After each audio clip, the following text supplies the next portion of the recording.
माध्यम से Facebook YouTube के माध्यम से इस पवित्र कथा का लाभ ले रहे हैं। हम उनसे पूछें, प्रथम ज्ञान देने वाली होती कौन है?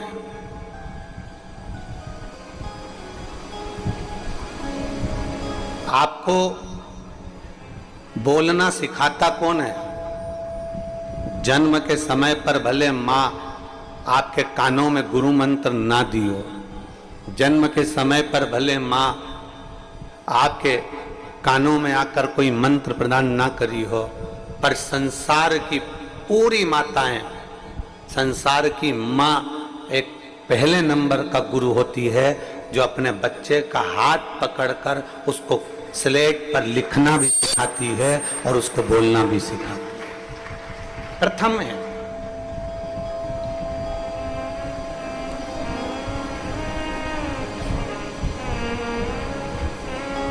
माता रूपी गुरु एक श्रेष्ठ गुरु की गिनती में आते हैं। मां प्रथम गुरु है, मां प्रथम।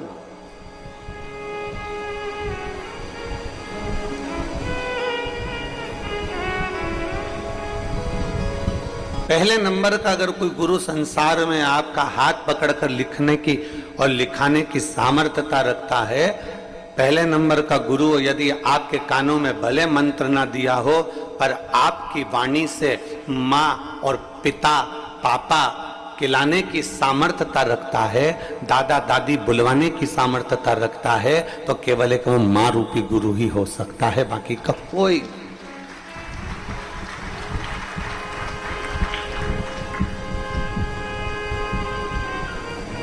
उस माता रूपी गुरु को हम पहचाने,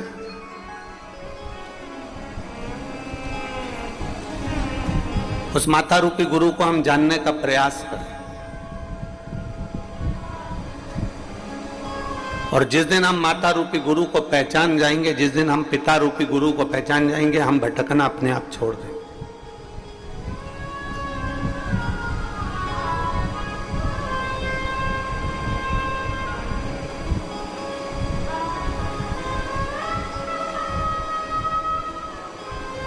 हमने पहले भी एक कथा में कहा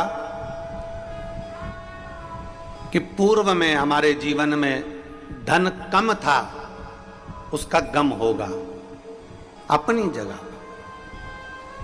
पर आज अपने माता पिता के संस्कारों में जो दम था, वो आज संपूर्ण भारत को नजर आता है। ये संस्कार देने वाले माता और पिता हैं।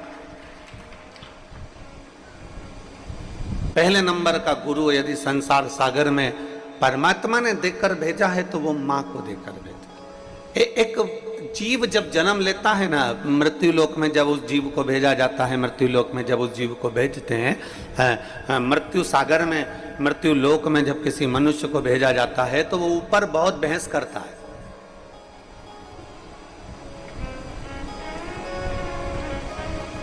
बहुत बहस करता है वो ऊपर। वो कहता है कि मैं नीचे कैसे जाऊं, मुझे तो चलना भी नहीं आता, मुझे खाना नहीं आता, मुझे सोना नहीं आता, मुझे जागना नहीं आता, मुझे कुछ भी नहीं आता, तो मैं मृत्यु लोक में जाऊं तो जाऊं कैसे, मैं जाऊं कैसे?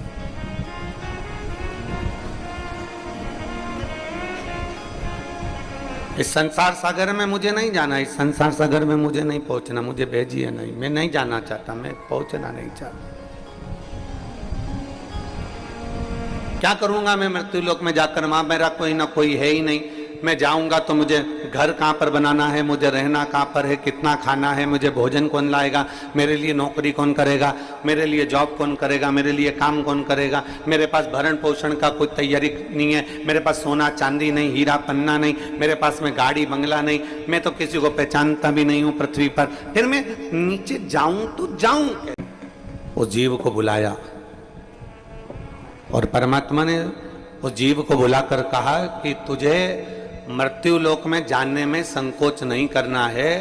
मैंने तेरे भोजन की व्यवस्था कर दी है, मैंने तेरे रहने की व्यवस्था कर दी है, मैंने तेरे पानी पीने की व्यवस्था कर दी है, मैंने तेरे लिए प्रॉपर्टी की व्यवस्था कर दी है, मैंने तेरे लिए गाड़ी की व्यवस्था कर दी है, मैंने तेरे लिए जमीन जायदाद कपड़ा जेवर सोना चांदी सबकी व्यवस्था कर दी। फिर परमात्मा से जीव ने फिर पूछा, ऐसा संसार में ऐसा पुण्यवान जीव कौन है जो मुझे खाना भी खिला देगा, बिना नौकरी के मुझे पानी भी पिला देगा, बिना सर्विस के मुझे सोना भी दे देगा, बिना सर्विस के मुझे चांदी भी दे देगा, बिना सर्विस के मुझे प्रॉपर्टी भी दे देगा, बिना सर्विस के मुझे जमीन जायदाद सब दे देगा। ऐसा फरिश्ता संसार में कौन होगा? तो भगवान कहते हैं, जब किसी जीव को जन्म देता हूं ना, उससे पहले माता और पिता रूपी फरिश्ते को मैं पृथ्वी पर जन्म दे देता हूं, वो सब कुछ तुम्हें दे देगा।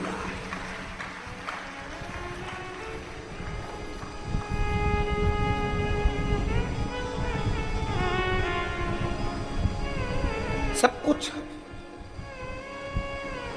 द्रौपदी का जब चीर खींचा रहा था, द्रौपदी का जब चीर खींचा जा रहा था तो बिलख रही थी, रो रही थी, अपने पतियों को देखकर रो रही थी।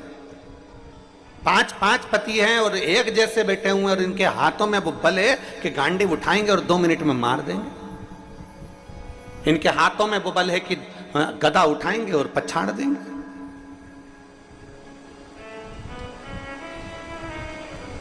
पतियों को देखकर द्रौपदी रो रही है और द्रौपदी के रोने का सम्मुख में धृतराष्ट्र को देखकर, गांधारी को देखकर, पूरी सभा को देखकर द्रौपदी रो रही है कि बताओ, इतनी बड़ी सभा में मेरे जैसी जीव को बचाने वाला कोई नहीं। तब आखिरी में द्रौपदी का ध्यान गुरु द्रोणाचार्य की ओर गया और गुरु द्रोणाचार्य की ओर जब द्रौपदी का ध्यान गया कि इस सभा में मेरा गुरु भी बैठा हुआ है। एक गुरु सभा के अंदर बैठा हुआ है और वो गुरु मेरे सामने बैठा हुआ है, तो मुझे विश्वास है पति भले साथ ना देगा, रिश्तेदार भले साथ ना दे, पर कम से कम मेरा गुरु तो साथ देगा। द्रौपदी उस गुरु जी के सामने चली गई और कहा, प्रभु जी मेरे चीर को खींचा जा रहा है, मैं आपकी शिष्या हूँ, मैंने आपसे गुरु दीक्षा ली है, मैंने गुरु मंत्र लिया है, कोई साथ ना दे, कम से कम आप तो साथ दे दो।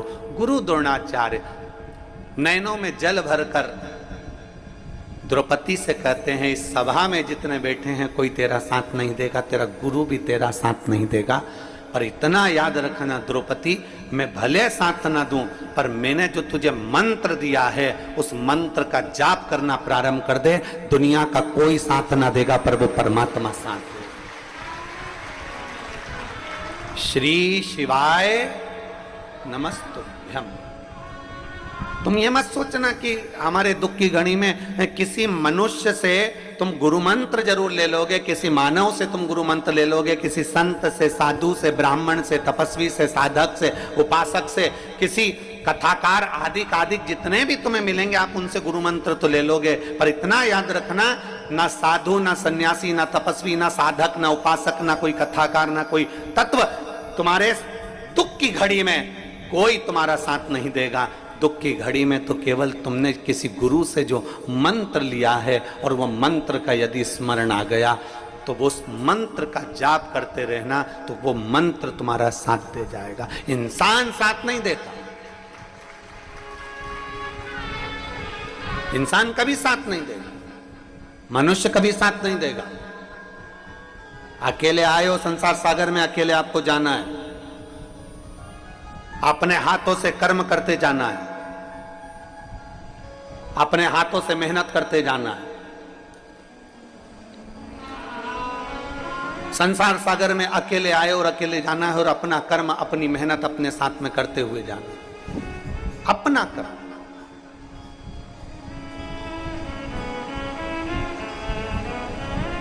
पर हमारी आदत ये हो गई है कि हम दुनिया के आश्रित हो गए। आश्रित, हम सोचते हैं कि हम जिस गुरुजी से मंत्र ले रहे हैं वो गुरुजी हमारा दुख मिटा देगा, हम जिस गुरुजी की कथा सुन रहे हैं वो गुरुजी हमारा दुख मिटा देगा, हम जिस गुरुजी के प्रवचन में पहुंच गए तो गुरुजी हमारा दुख मिटा देगा, या हम किसी गुरुजी के सत्संग में पहुंच गए तो गुरुजी हमारा दुख मिटा देगा, या हम किसी गुरुजी के पास हमारे पत्रिका आदि के लेकर पहुंच गए तो वो गुरुजी हमारा दुख मिटा देगा, हम किसी गुरुजी के पास पहुंच गए तो गुरुजी हमारा कष्ट मिटा देगा। कष्ट गुरु नहीं मिटाता, कष्ट मिटाने वाला आपका कर्म होता है। आप जब एक लोटा लेकर मंदिर भगवान देवाधिदेव महादेव को जल चढ़ाने के लिए जाते हो, आप दिल से जब एक बेलपत्र बाबा को चढ़ाते हो, आप जब दिल से भगवान शंकर को रिझाते हो, तो तुम्हारा किया गया कर्म धीरे धीरे तुम्हारा दुख कटना प्रारंभ हो जाता है और परमात्मा तुम्हारा हो जाता है। किसकी सामर्थ्यता है जो आपके दुख को मिटा दे?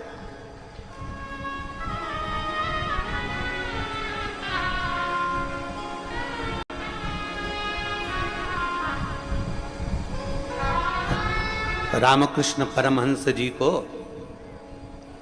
स्वामी विवेकानंद जी के गुरु को बहुत बड़ी बीमारी हो गई थी, कैंसर जैसा रोग हो गया था, कैंसर जैसा रोग।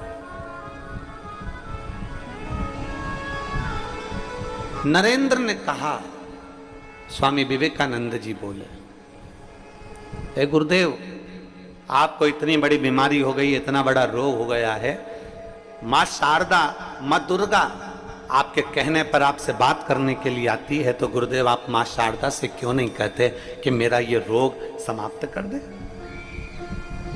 जब इतनी बड़ी बीमारी आपको हो गई है तो मां शारदा से क्यों नहीं कहते?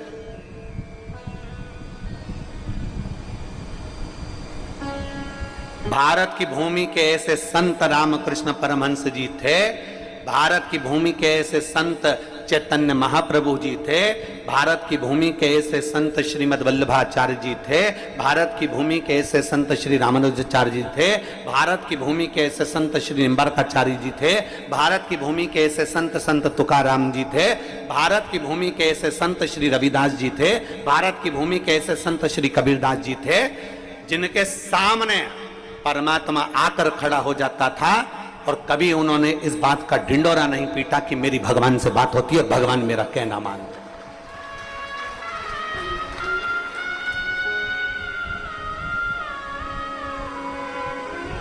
आज के जमाने में अगर भगवान सपने में भी दिख जाए ना, तो लोग माइकों पर डोंडी पीट पीट के कहते हैं, कल रात्रि को मुझे वो दिखे थे और उन्होंने ऐसा कहा था।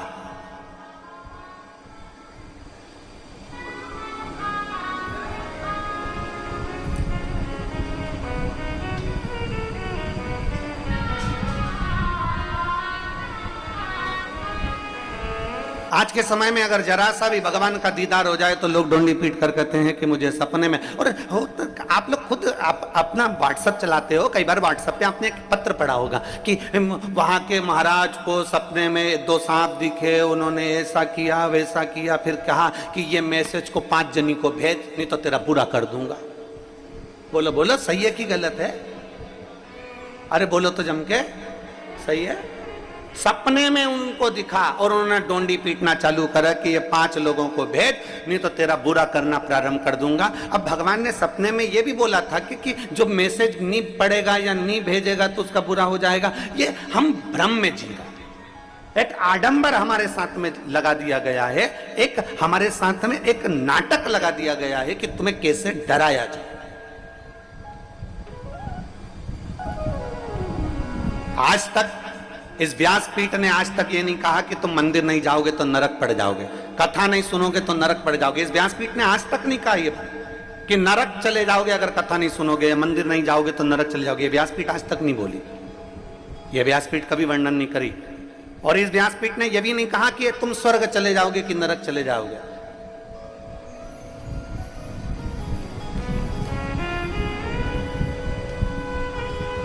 क्योंकि जिंदा व्यक्ति वहां तक जाता नहीं है और मरने के बाद कोई बताने आता नहीं है। कौन आया?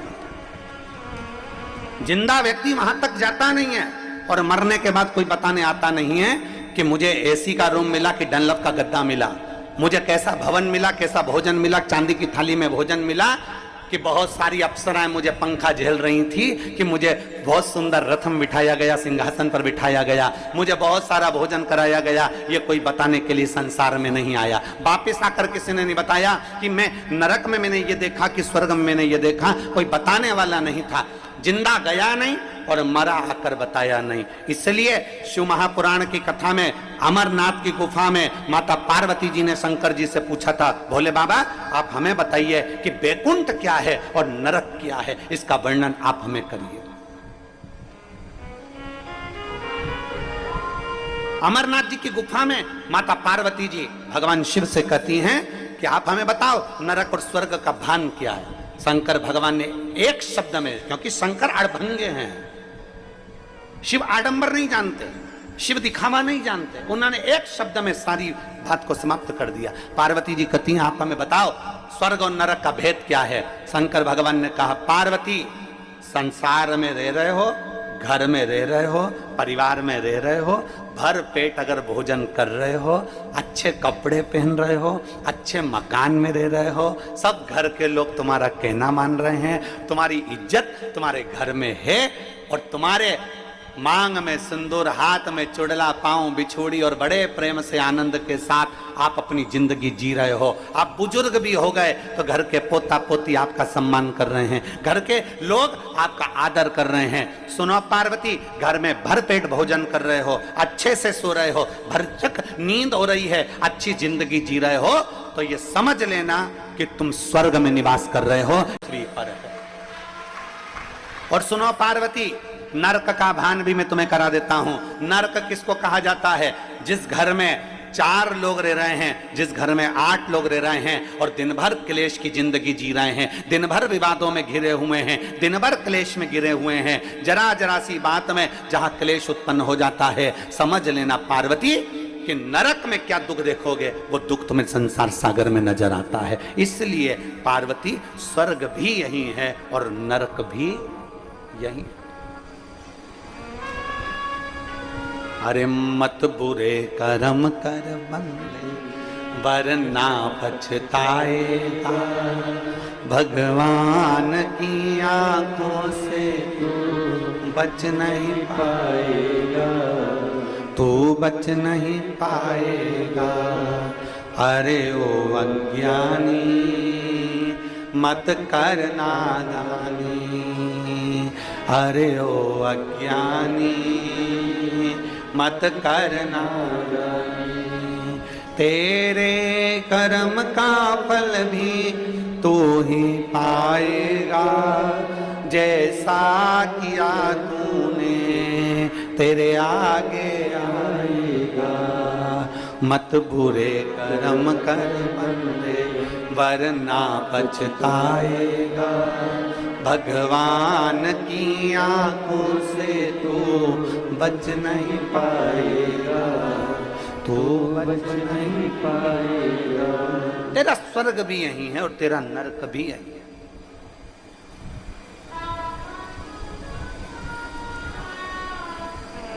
गुरु होता ही जीवन में ऐसा है कि वो आपको स्वर्ग और नरक का दर्शन पृथ्वी पर कराने का प्रयास करेगा। ऊपर की किसने देखी साहब? द्रौपदी से कह दिया गुरु द्रोणाचार्य ने, उस प्रभु का जाप कर, प्रभु का जाप करो, प्रभु को भजो। गुरु द्रोणाचार्य ने यह नहीं कहा कि मेरे चरण पकड़कर बैठ जा, गुरु द्रोणाचार्य ने यह नहीं कहा कि मेरे चरणों में आकर बैठ जा।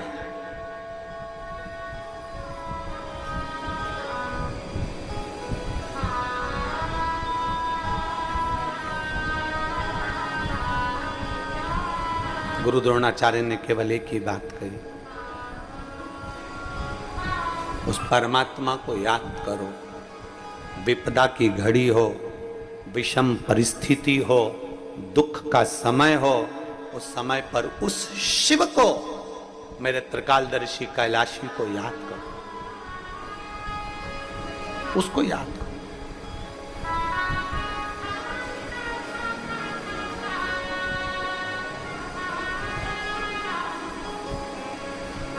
और जिस दिन आपने मेरे देवाधिदेव महादेव का स्मरण कर लिया दुख के समय में, तकलीफ की घड़ी में, उस दिन शिव आपके सम्मुख में होगा, शंकर आपके पास में, शिव।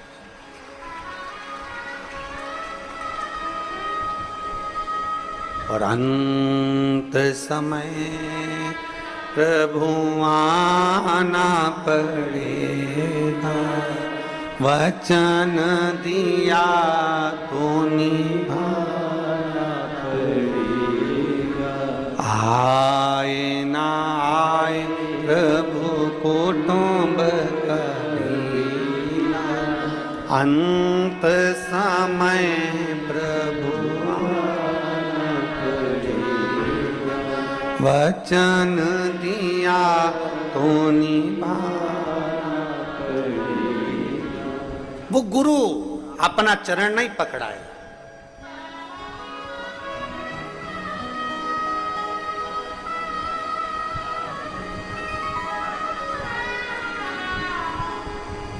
उस गुरु ने अपना चरण नहीं पकड़ाया, गुरु द्रोणाचार्य ने पकड़ाया तो गुरु मंत्र पकड़ाया, पकड़ाया तो गुरु का द्वार पकड़ा।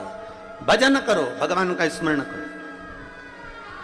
स्वयं स्वामी विवेकानंद जी रामकृष्ण परमहंस से कहते हैं, अपने गुरु जी से कहते हैं, गुरु जी शारदा माँ तुम्हारी सुनती है, जगत जननी जगदम्बा अम्बा माँ काल रात्रि माँ दुर्गा भवानी तुम्हारी सुनती है।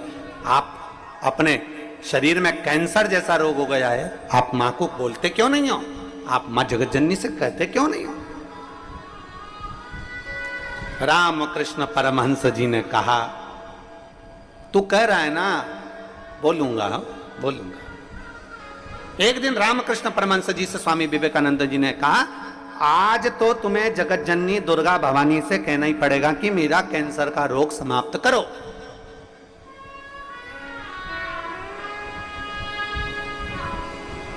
कमरे में बंद कर दिया रामकृष्ण परमहंस जी ने दरवाजा, बैठ गए।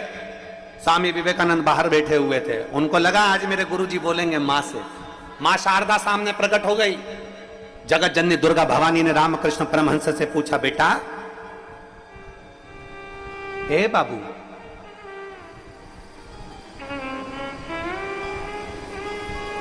रामा रामकृष्ण, ए बाबू। रामकृष्ण परमहंस जी नेत्र बंद कर कर बैठे थे, आंखों से नीर बह रहा था। स्वामी विवेकानंद बाहर बैठे हुए इंतजार कर रहे हैं, आज मेरे गुरु की बीमारी ठीक हो जाएगी।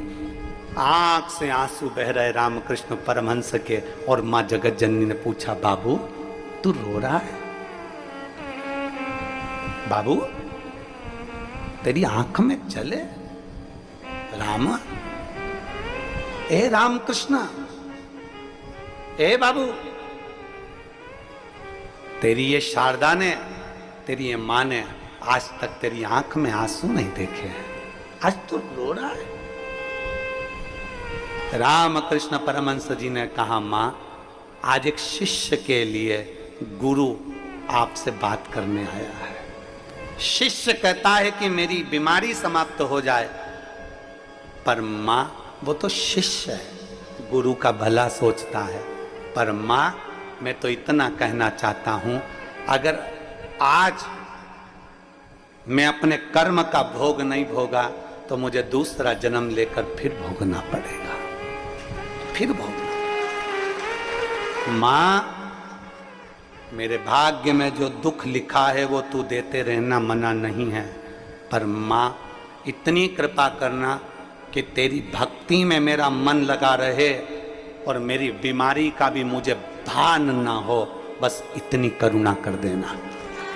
दुख आएगा, तकलीफ आएगी, कष्ट आएगा, बीमारी आएगी, ऐसा कोई संसार में नहीं जन्मा जिसकी जिंदगी में तकलीफ नहीं आई, ऐसा कोई जिंदगी में नहीं जन्मा जिसके जीवन में दुख नहीं आया, ऐसा कोई बड़े से बड़ा महात्मा हो चाहे छोटे से छोटा व्यक्ति हो, जिंदगी में ऐसा कोई नहीं जन्मा जिसकी जिंदगी में तकलीफ या दुख या कष्ट नहीं आया। बस उस दुख की घड़ी में आप परमात्मा पर एक लोटा जल चढ़ाते रहो, महादेव को एक लोटा जल चढ़ाते रहो, जिससे वो दुख की घड़ी निकलती चली जाए, तुम्हारा ध्यान उस दुख में ना जाए, तुम्हारा ध्यान उस तकलीफ में ना जाए।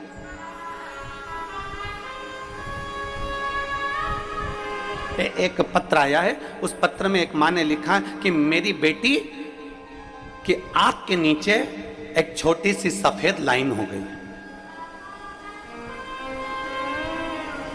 बेटी का जीवन, लड़की का जीवन, मेरी बेटी के आंख के नीचे सफेद लाइन हो गई। सफेद लाइन जब आंख के नीचे ली तो धीरे धीरे धीरे धीरे वो सफेद सफेद सफेद करते करते पूरा चेहरा उसका सफेद होने लगा, बीमारी फैल गई। उसने पत्र में लिखा, जरा देखिएगा।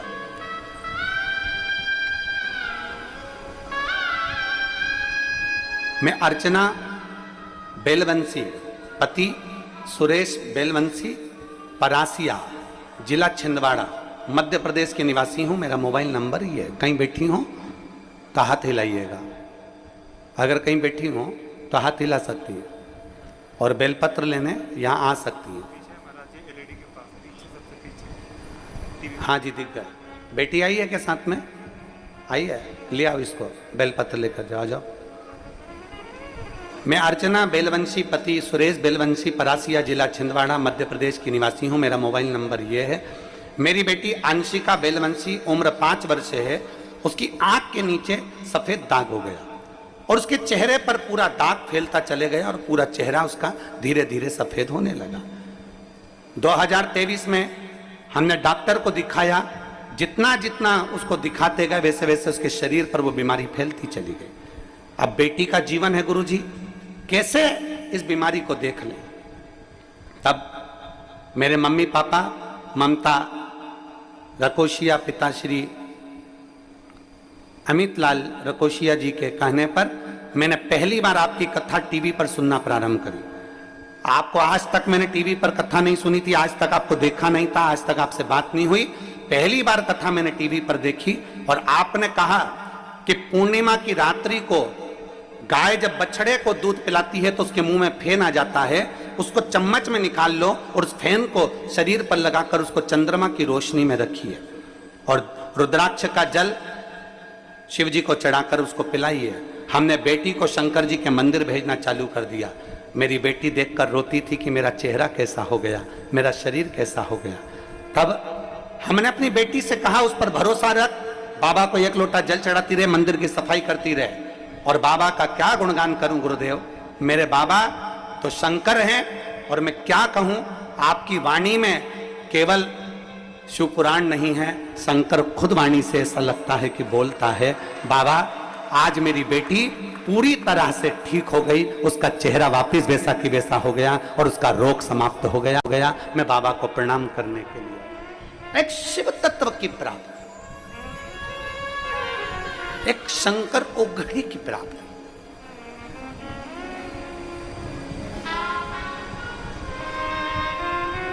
हम जब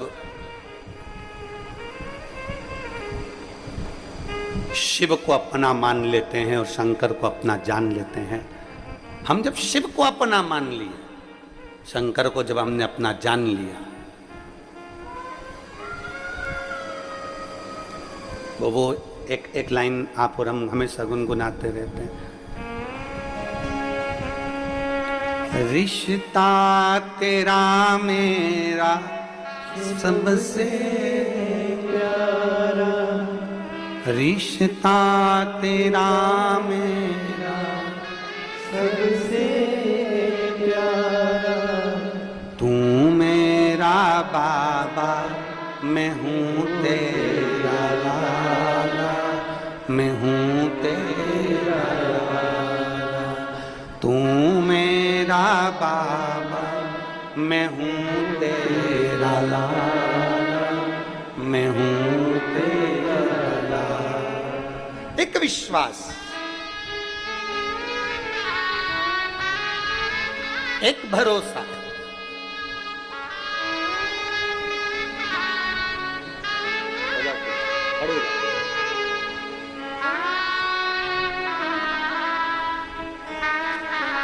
यही बेटी है जिसका पूरा चेहरा शरीर धीरे धीरे सफेद हो गया था, चर्म रोग हो गया था, पर आज बाबा ने एक विश्वास के साथ उस बेटी का पूरा शरीर वैसा की वैसा ही कर दिया। ये शिव तत्व है।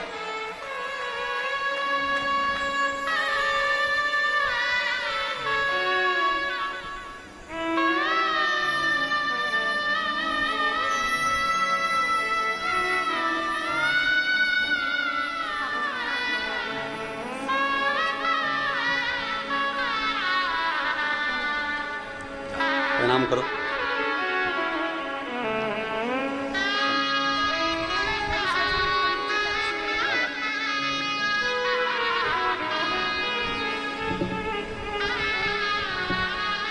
एक संबंध हम परमात्मा से जोड़े, एक रिश्ता हम भगवान से जोड़े। हमें इंसान से रिश्ता नहीं जोड़ना है।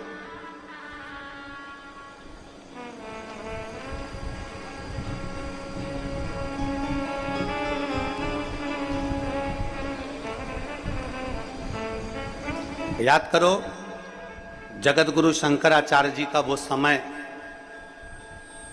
14 वर्ष की आयु में जगत गुरु शंकराचार्य जी जब पूरे विश्व में शिव का डंका बजा रहे थे, पूरे विश्व में जगत गुरु शंकराचार्य जी जब शंकर की पूजन का, शिव की स्तुति का, शंकर की आराधना का डंका बजा रहे थे, तब कई लोग जगत गुरु शंकराचार्य जी के चरण को पकड़ रहे थे। तो जगत गुरु शंकराचार्य जी ने कहा, मुझे क्यों पकड़ते हो, मैं तो आज हूं कल नहीं, मेरा मानव का शरीर है, आज रहेगा कल नहीं। अगर तुम्हें पकड़ना है तो शंकर के शिवलिंग को पकड़ लो, शिव की स्तुति को पकड़ लो। आज शरीर है, कल नहीं। 14 वर्ष के जगत गुरु शंकराचार्य जी अपनी वाणी में कहते हैं, मुझे नहीं पकड़ना, पकड़ना महादेव को। मुझे नहीं पकड़ना, पकड़ना शंकर को। मुझे नहीं पकड़ना, शंकर पकड़ना है शिव को। मुझे नहीं पकड़ना, पकड़ना है शंकर के दरवाजे को।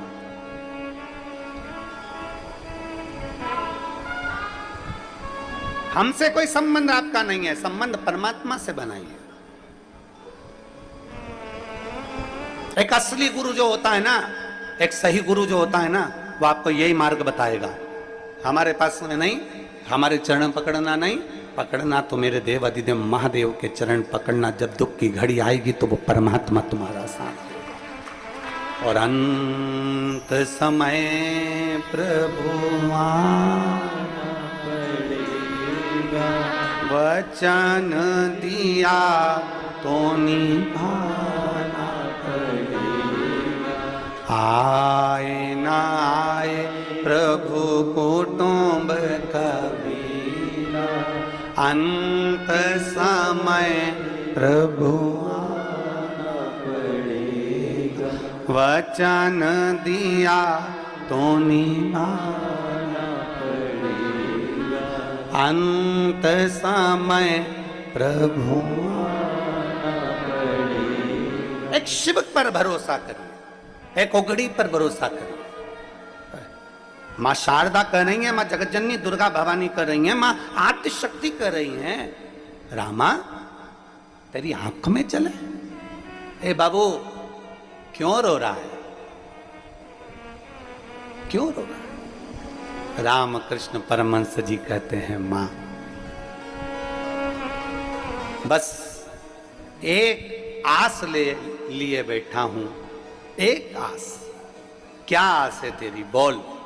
रामकृष्ण परमहंस जी कहते हैं, ये जो रोग मिला है ना, बस तुम्हारी भक्ति में इतना डूबा रहूं कि ये रोग मुझे मालूम ना पड़े।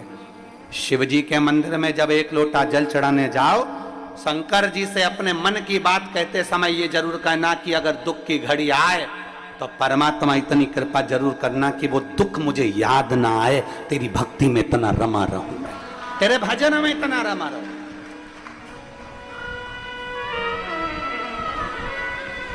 मुझे याद ना आए ये सब, ये दुख मेरे सम्मुख में याद ना आए।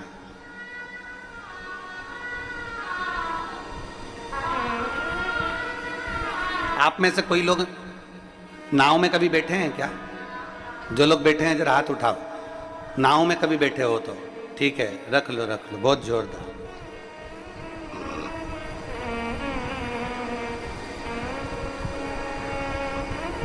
पतवार देखिए, नाव खेने वाली, अरे बोलो तो जम के देखिए कितनी होती है, 2, 1 क्यों नहीं होती? अगर एक पतवार से नाव को खेओगे, नाव पार उतर जाएगी क्या? वहीं की वहीं गोल गोल गोल गोल घूमती रहेगी, पार नहीं उतरेगी। उसी तरह मेरे ओघड़दानी मेरे शंकर भगवान माता पार्वती को अमरनाथ की गुफा में बैठकर कहते हैं, पार्वती सुख और दुख ये 2 पतवार है, और ये 2 पतवार नाव में लगी रहती है, उसी तरह संसार सागर में जो जन्म लेता है उसको सुख और दुख की दो पतवार पकड़ाई जाती है। अगर एक पतवार दी जाए तो वो वहीं गोते लगाता रहता है। ये दो पतवार ऐसी होती है जो व्यक्ति को मंजिल तक पहुंचा देती है, मंजिल तक पहुंचाती है। केवल सुख सुख मिल जाए ना, केवल अच्छा ही अच्छा मिल जाए, गुलाब जामुन खाने को मिल जाए तो दांत सड़ जाते हैं। अगर पेड़ा ही पेड़ा खाने को मिल जाए तो दांत सड़ जाते हैं। अभी तुम रोज भोजन कर रही होगी, उसमें नुक्ती, मिक्सचर, खिचड़ी, रोटी, सब्जी सब मिल रहा होगा। तुम एक दिन विचार करना कि मुझे तो नुक्ती खाना है, बूंदी बूंदी खाना है, तो थोड़ी देर बाद रुमाल ऐसा रख के कथा में बैठी रहोगी। अब कोई तुमसे पूछे क्यों, हुआ क्या? नुक्ती पेट में भी दुखती और दांत में भी दुखती।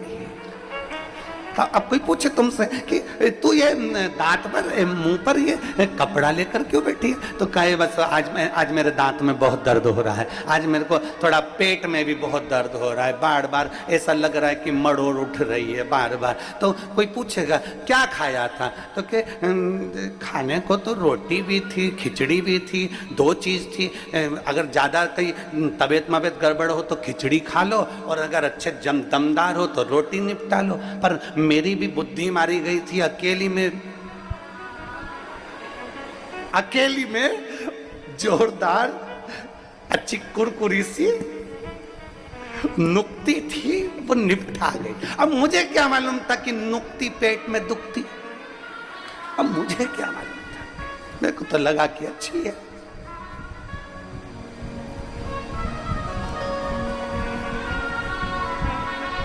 अब वो मैं तो खा गई। अब मुंह पे रुमाल रखकर बैठे हो, दांत में तकलीफ। अर्थात शिव महापुराण की कथा कहती है, मेरे भोलेनाथ, मेरे ओघड़दानी अमरनाथ जी की गुफा में कहते हैं बैठकर, पार्वती सुन, दो पतवार से नाव पार होती है, उसी तरह दुख के साथ सुख है और सुख के साथ दुख है। एक पहले चलती, फिर दूसरी चलती, फिर एक चलती, फिर दूसरी चलती। सुख आएगा, दुख आएगा, सुख आएगा, दुख आएगा, सुख आएगा, दुख आएगा, और अंत में मंजिल तक पहुंच जाओगे। बस तुम्हारी नैया पार, भटकना नहीं है।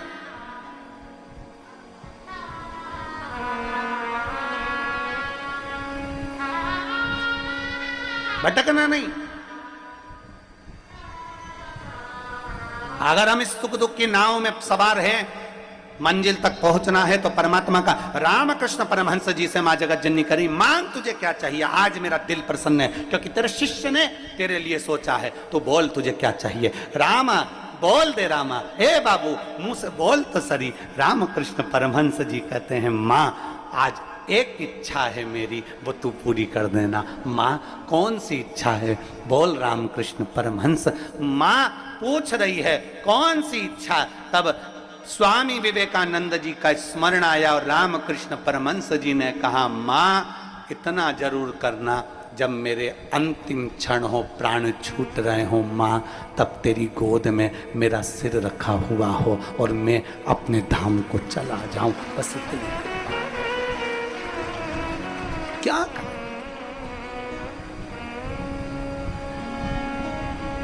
आया है सो जाएगा राजा रंग फकीर, जो आया वो जाना है। ऐसा संसार में कोई जन्म, मरण और परण, तीन मेरे बाबा के हाथ में है। जन्म, डॉक्टर ने कह दिया 8 तारीख की डिलीवरी का टाइम है, मालूम पड़े 15 दिन पहले हो गई या 10 दिन और निकाल दी। जन्म, मरण, मृत्यु। किसी ने पत्रिका देखकर कहा था बहुत लंबी उम्र है, मालूम पड़ा टेका या निपट गए। डॉक्टर ने कहा था अंतिम सांस चल रही है, घर ले जाओ, मालूम पड़े 1 साल तक पलंग पे पड़े पड़े निकाल दिए, मरे ही नहीं। 4 बार गीता जी सुना दी, 3 बार गोबर लिप के नीचे सुला दिया, मालूम पड़े फिर सांस चल गई, फिर उठा के पलंग पे लेटा दिया, निपटी नहीं, मरे ही नहीं। जन्म, मरण, परण, विवाह, शादी। तुम सोच कर बैठी थी मैं लड़के की शादी करूंगी, ऐसी बहू लेके आऊंगी, लड़की की शादी करूंगी, ऐसा दामाद ढूंढ के लाऊंगी। अब हम क्या बोलें तुमको, तुम सब अच्छे से जान रही होगी तुम्हारे घर में कैसी आई हैं और कैसे दामाद और कैसे सब मिले हैं, ये तुम सब जानते। कितना कितना सोचा था, कितना कितना विचार करा था, कितना कितना मन में सोच कर बैठे थे।